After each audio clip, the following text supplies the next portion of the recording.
Every year, there seems to be those couple of guys that the NFL draft media and the NFL fans seem to really clamor for and seem to think big things about and envision them going really high in the draft and so on and so forth. And sometimes, it's valid, and sometimes I just wonder what the fuck people are thinking. Well, when it comes to Mackensie Alexander, a 5'10", 190-pound redshirt sophomore corner from Clemson, to me, it's what the fuck are people thinking? What are they seeing that I'm not seeing? Because I'm sorry, I see a good player. I don't see a great player.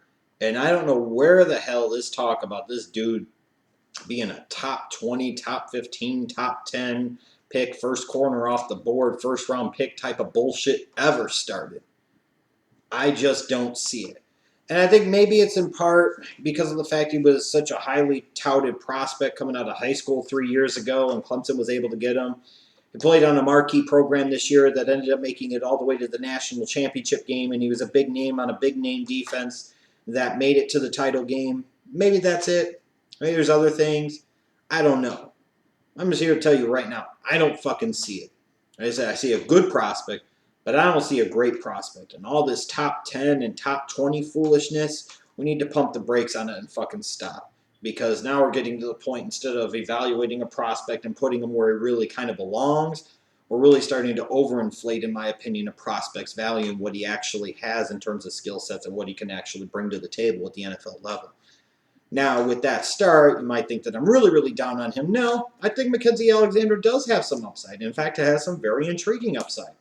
For a guy that's 190 pounds, I like the strength that he plays with. I mean, he can at times play like he's a guy that's 6', 6'1", 210 pounds. He plays like a big dude.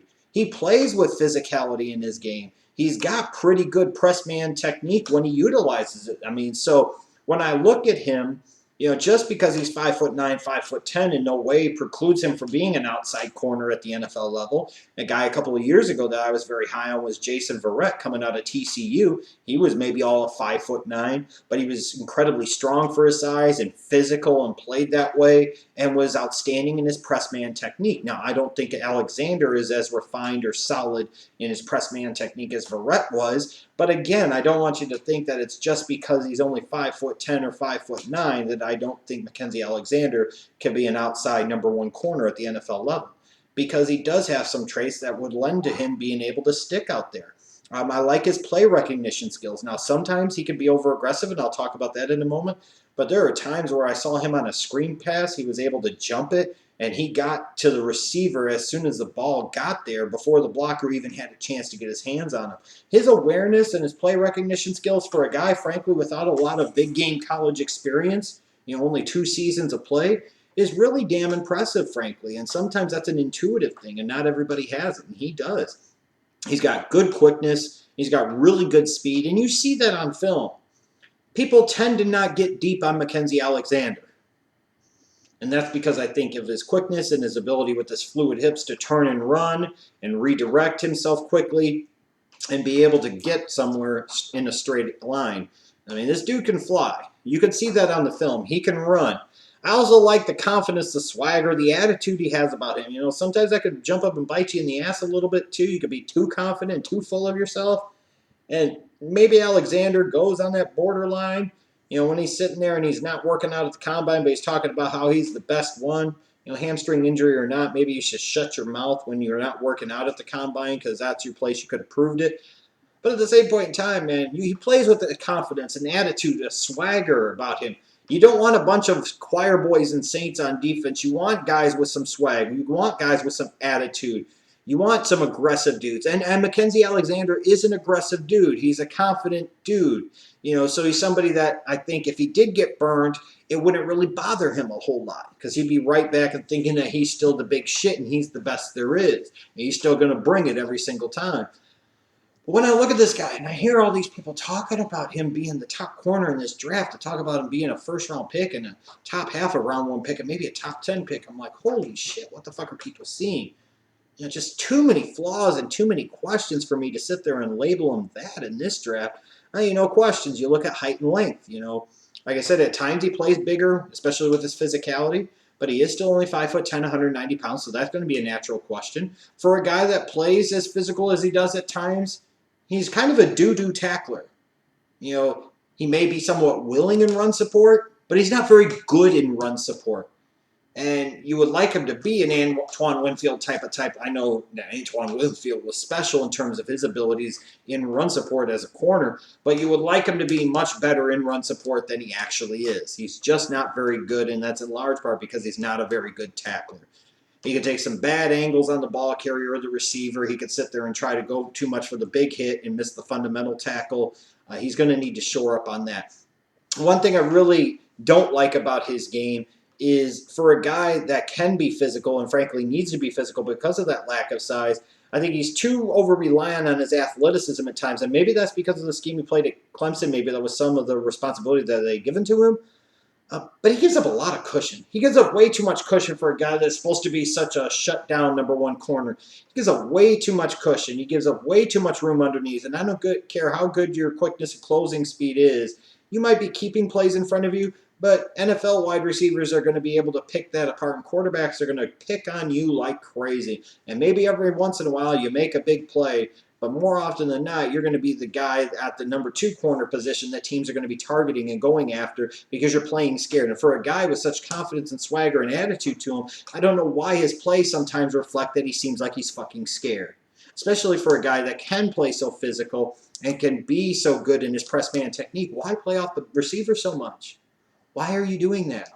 And it makes me concerned about his ability to play in zone too, because it seems like he can be a little bit slow to react, but more so he seems uncomfortable in terms of his role of understanding what he needs to do in terms of zone, and he could kind of drift one way or he could go the other way because he's trying to sneak.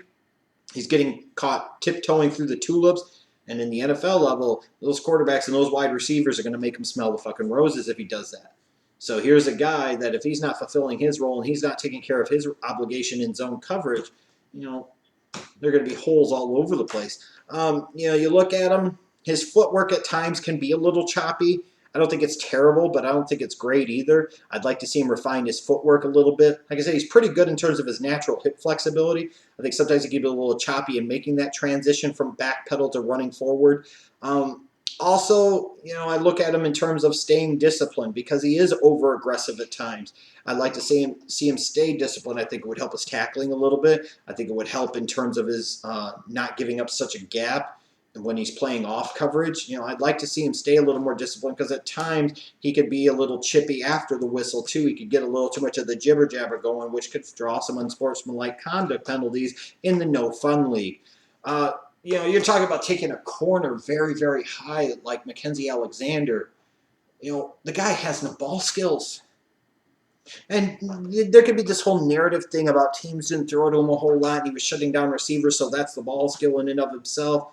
I'll talk about that bullshit narrative here in a moment. But the simple fact of the matter is the dude had 0 interceptions and barely batted any balls away. It's not like teams never threw at him. It's not like he never saw targets coming his way. He's just not good at turning the football over. He's just not good at making those big dynamic plays happen. And I'm sorry, if you're talking about in today's NFL, you want to take a corner high. You want him to be a number 1 corner. Those number 1 corners need to be able to make big plays happen. Like for as much as teams don't throw Richard Sherman's way, he still finds a way to pick off several passes a year. He still makes big plays happen, and Mackensie Alexander just doesn't. His ball skills are doo-doo. You'd swear to God his hands are made out of fucking concrete. You would swear they were. And then you look at the injury factor too. He's not a very big dude, so there's going to be some concerns about durability. And it seemed like throughout 2015 there was some type of nagging issue here or there. If it didn't cause him to miss a lot of action, he'd still have to come out because he dinged this up or he danged that up. Then you had the hamstring problem heading into the national championship game, a hamstring injury that still seemed to be bothering him enough to where he didn't want to work out at the combine. Is it going to be one of these things where it's always something with Mackensie Alexander where there's always some type of little injury that keeps him out of action? Is it going to be some type of something? Or he's going to be less than full strength even if he does play? And I think that's a legitimate concern. In terms of an NFL comparison, when I see him on film, he reminds me a lot, honestly, of Josh Norman of the Carolina Panthers. Now, people will sit there and say, oh, that's a really good comparison. Josh Norman's a stud. Keep in mind, it took a few years for Josh Norman to become the stud that he played like in 2015. Josh Norman was once a fifth-round pick. It could take these guys time to develop. It could take these guys time to sit there and reach their full potential and understand who they were and become better in their technique. But similar style of players to me in terms of their strength that they play with, the physicality that they play with, their abilities they have in press coverage, really good awareness in terms of play recognition with quickness and speed and pretty fluid hips and that attitude. Is that a scouting report for Josh Norman or Mackensie Alexander? It's really one and the same to me. But to me, I want to get to this. This whole narrative that Mackensie Alexander was a shutdown corner for Clemson in 2015. If you ever actually bothered to closely watch the games, if you watch the film, you realize what fundamental highfalutin shenanigan bullshit this narrative fucking is. Because it's just not true. A lot of times Mackensie Alexander would line up against a team's number 2 wide receiver, so naturally in a lot of college offenses where they only go through one read, if he's playing right corner over here on the number 2 wide receiver, the quarterback is going to go on the other side to the left corner to the number 1 wide receiver. He might only go through one read. How many college offenses do we see where the quarterback only goes through one read? So instantly this whole notion from the jump about Mackensie Alexander being a shutdown and quarterbacks just didn't look his way is bullshit. Because in a lot of ways in college, they only go through one read to goddamn begin with, number 2. There were plenty of times that Mackensie Alexander's guy was wide freaking open, especially underneath, and the quarterback just didn't see him or just didn't get him the football. Furthermore, there were other times when the quarterback did see him, try to get the wide receiver the football, but overthrew him or underthrew him or the wide receiver dropped the ball. This whole notion that Mackensie Alexander was like super glue on opposing wide receivers is bullshit, and this craziness needs to fucking stop. And I don't know where this nerd talk came from, but it's nerd bashing time. Nerds, nerds, nerds. Because you nerds don't know what the fuck you're talking about. Because it's just not true. He didn't get beat over the top a lot. That is true. But this whole thing that he shut down half of the field is bullshit. Like I just so eloquently stated over the past minute and a half, the case for just how much bullshit this is. There were many times he would line up against the team's number 2 wide receiver, so naturally they might target the number 1 wide receiver first. Otherwise, when they did target the number 1, when he did play the number 1 wide receiver, flipping over to left corner, playing against the number 1 wide receiver, the team might go to the number 2 wide receiver, the tight end first. That doesn't mean they were necessarily afraid of Mackensie Alexander. That doesn't necessarily mean that he was shutting down that side of a field. It just means that's the nature of the beast in college. It's a lot of one read and throw or run type of plays in passing games. And that's the truth. That's the real truth. And when you look at Mackensie Alexander, he allowed a lot of guys to get open underneath him. He might not have given up a lot of big plays, but he gave up far too much stuff underneath for me to classify him as a number 1 type of corner at the NFL level. I just don't see it. He's a liability in run support, in my opinion, in particular with his poor tackling form. I don't know how good he would be in zone coverage. I think he's going to be best in a scheme where he plays a lot of man-to-man, and he's playing press man at that. But again, we're talking about a guy that never picked off a pass. All the throws his way, I think he had like 8 batted balls and 0 interceptions in 2015. His ball skills stink. You want a number 1 corner. People talk about Deion Sanders and he would shut down half the field. My God, did he fucking ever. But you also knew if you did throw to Deion Sanders, there's a very good chance that he'd pick the damn ball off and take a pick 6 back the other way. Mackensie Alexander has none of that threat. He has none of those abilities whatsoever. This first round top 15 shit needs to stop because it is just that shit. I'm sorry. I think he could be a starting corner at the NFL level, yes. I think in time, like Josh Norman, he could potentially develop into a number 1 corner. But I think there are other corners in this draft with more physical upside and more overall upside than Mackensie Alexander. And to me, the guy is a 3rd-round talent. I'd feel okay taking him in round number 2 type of 3rd-round talent because I think he has more upside.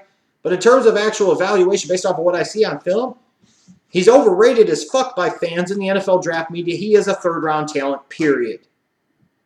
1st round, my ass. Top 10, eat shit.